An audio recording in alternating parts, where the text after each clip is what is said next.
I have been part of a generation that has had an opportunity in the last 12 years, 15 years, to, as an entrepreneur, make a lot of money in business. I've been very fortunate, and I felt that I should find a way to give back.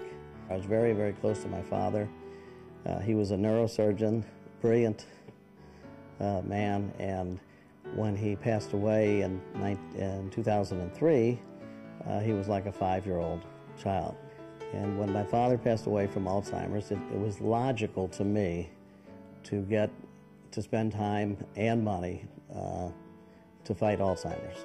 With Alzheimer's, I could see that research was starting to come around the corner, and that I felt that my involvement could matter, that I could do something.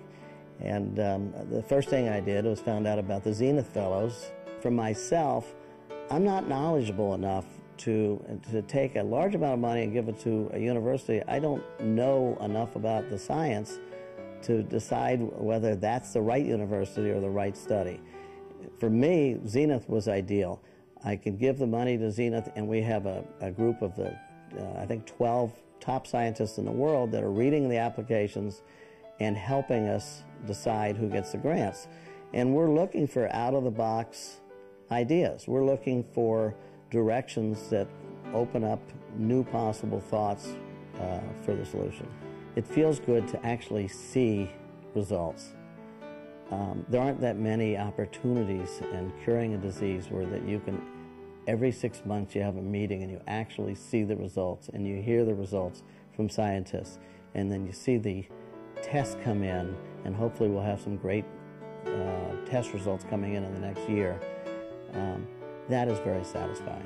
5 or 6 years ago even, most of the research was trial and error, taking a lot of existing drugs and seeing if it made a difference with Alzheimer's patients, which is very difficult to even measure. And so we've got scientists all over the world working on different areas to break this chain.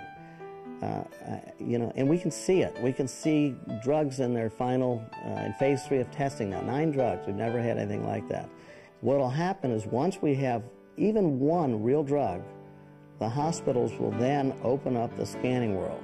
Right now, they can't afford it. Alzheimer's patients are too expensive. But once they have, as I say, even one drug that works, then all of the people 50 years old will want to get tested because there's something they can do about it. Until that happens, we don't want to get tested because we don't want to know if there's nothing that we can do. But really, even one drug will open up the entire world. It'll change everything. I don't like to get on the phone and call a friend for money. But there is no better investment in solving a disease than donating money to Zenith.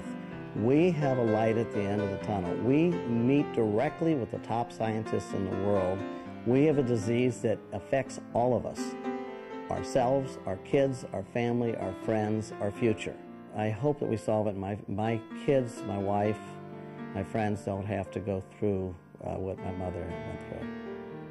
There is nothing, for somebody who can afford it and has Alzheimer's in their family, there is no better thing they can do than donate $1 million to research through the Zenith Fellows. We will find a solution to this disease, and I believe we'll find it within 10 years and hopefully within 5 years.